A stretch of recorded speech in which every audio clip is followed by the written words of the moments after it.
ازيكم؟ ايه الاخبار؟ يا رب تكونوا بخير وبصحة وبسعادة. طول عمري كنت بدور على حل للمشاكل، بس الصدمة بقى ان اتضح انها حلول سطحية جدا.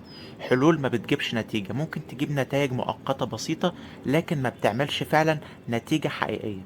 ياما شفت فيديوهات غير حياتك في 7 ايام، غير حياتك في 6 ايام، غير حياتك في 14 يوم، غير حياتك في 21 يوم، خس في 30 يوم، هتذاكر في خلال 6 ايام وتجيب اعلى الدرجات.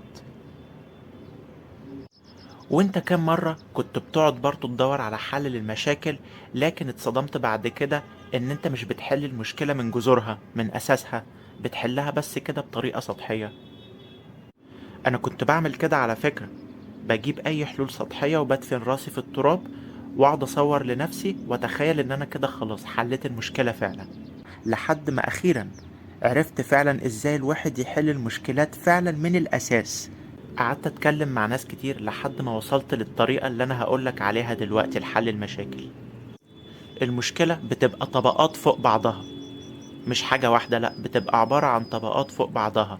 ممكن انت مثلا تكون بتدخن كتير او بتحب تاكل كتير اكلات غير صحية. بدل ما تغصب على نفسك انك انت تاكل صحي، لا، شوف مثلا الموضوع، تكتشف بقى ان انت بتاكل كتير او بتدخن كتير لان انت شغال في شغلانة مش حاببها. وبكده علشان تشتغل في شغلانة كويسة او شغلانة انت حاببها لازم تطور من مهاراتك وتذاكر كويس. لازم يكون ليك علاقات علشان تعرف تدخلك جوه الوظيفة اللي انت نفسك فيها.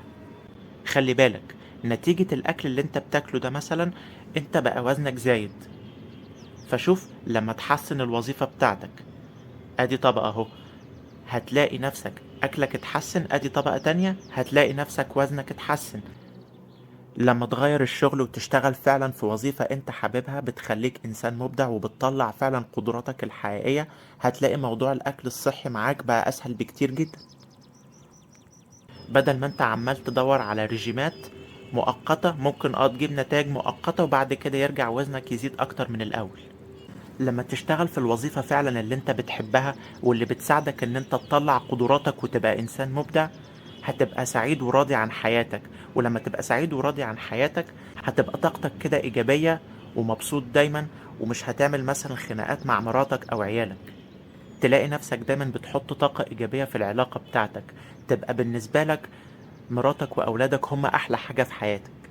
لما تبقى شغال في وظيفة انت بتحبها وبتساعدك ان انت تكون عبقري ومبدع، اكيد هتعمل منها فلوس كويسة، مش هتعاني من ازمات مادية، مش هتعاني من ازمات في الفلوس.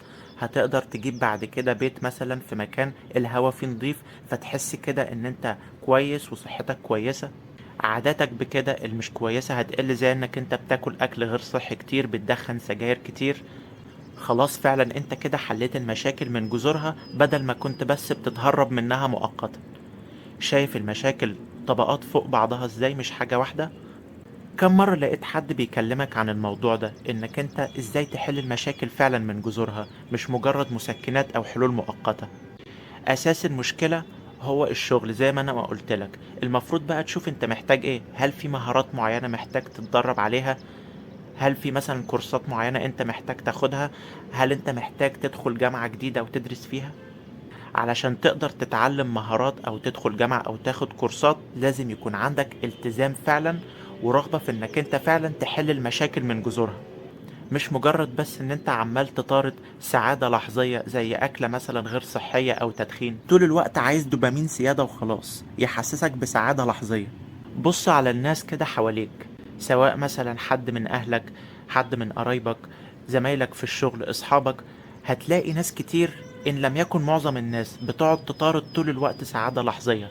فيلم، يضيعوا وقتهم يقعدوا يعملوا سكرول على التيك توك، يدخنوا سجاير، ياكلوا أكلة غير صحية زي الحلويات، لأن حياتهم فعلا مش عاجباهم، حياتهم فعلا تجيب اكتئاب، فبيحاولوا يهربوا منها بدل ما بيحلوها. هتيجي تقولي بس انا ما اقدرش اوقف وظيفتي دلوقتي ولا اقدر اسيبها لان انا عندي التزامات وضرايب وفواتير وحاجات كتير عايز ادفعها واقساط. ماشي تمام، بس اكيد انت بعد الشغلانة هيكون عندك وقت فاضي تقدر تطور فيه مهاراتك، مش ان انت تضيعه خلاص. ده لو انت فعلا عايز تحل المشكلة فعلا حقيقي.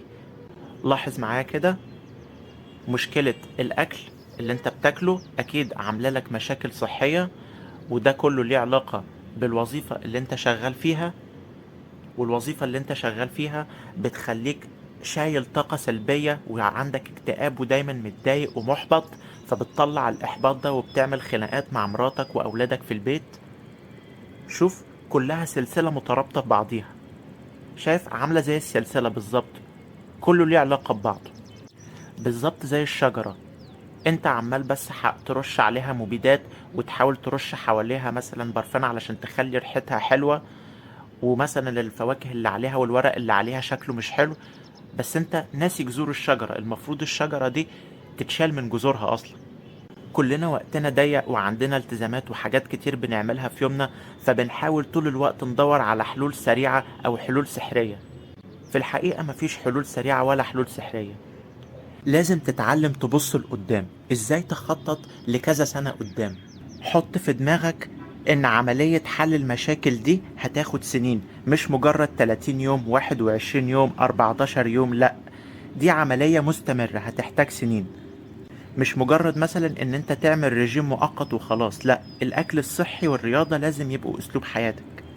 لازم تقرأ كتب تنمية ذاتية وعلاقات علشان تعرف ازاي تتعامل مع زوجتك واولادك، تتعلم مهارات معينة او تدخل جامعة او تاخد كورسات على حسب ازاي تصرف فلوسك كويس، ازاي تحوش علشان بعد كده تقدر تعمل مشاريع او تستثمرهم في حاجات تانية. شوف، فهي عملية طويلة هتحتاج سنين. كم مرة لقيت جورو او معلم روحاني مثلا بيتكلم عن الموضوع ده، او مثلا مدرب تنمية بشرية، او اي فيديو لاي يوتيوبر بيتكلم عن الموضوع ده، او فيديو على اليوتيوب؟ اكيد قليل جدا. انا فرحان ان انا عرفت الموضوع ده واكتشفته وحبيت اشاركه معاك في الفيديو ده. شكرا جدا، واشوفكم على خير الحلقة الجاية. كل الصحة، كل السعادة. سلام.